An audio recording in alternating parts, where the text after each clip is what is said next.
Yeah, I am reel બનાવવા આવિંગ 11, 12, 30, 40, 50, 15 minutes. Yes.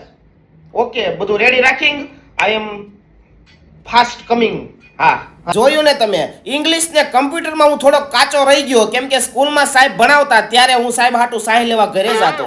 એટલે હવે આ સમયમાં હું છે કે ઇંગ્લિશ ને કમ્પ્યુટર ઉપર બધું થઈ ગયું છે, એટલા માટે હું આવી ગયો છું કિરણ ચોક નીલકંઠ પ્લાઝામાં આવેલ આઈએસીટી કોમ્પ્યુટર એન્ડ સ્પોકન ઇંગ્લિશ ઇન્સ્ટિટ્યૂટમાં. ધોરણ 10, 12 કે કોલેજના વિદ્યાર્થીઓ માટે કમ્પ્યુટર ક્ષેત્રે કરિયર બનાવવાની સારી એવી તક છે, અને અહીંયા spoken English, CCC, MS office, CC++, graphic design, Tally accounting અને નવી ટેકનોલોજીના AI ટૂલ્સનો કોર્સ તો ખરો જ. અને હા, કોઈ પણ કોર્સ સાથે 2000 નો ઇન્ટરનેટ કોર્સ એકદમ ફ્રીમાં શીખવવામાં આવશે, અને વળી ઓછી ફીમાં અનુભવી શિક્ષકો દ્વારા ટ્રેનિંગ આપી અને ઉત્તમ શિક્ષણ અને AC CCTV વાળા ક્લાસરૂમ અને ફ્રીમાં બુક મટીરિયલ તમને પ્રોવાઈડ કરવામાં આવે છે. તો કડકડાટ ઇંગ્લિશ શીખવા અને કમ્પ્યુટર શીખવા એકવાર મુલાકાત લઈ લેજો આઈએસીટી કમ્પ્યુટર એન્ડ સ્પોકન ઇંગ્લિશ ઇન્સ્ટિટ્યૂટની.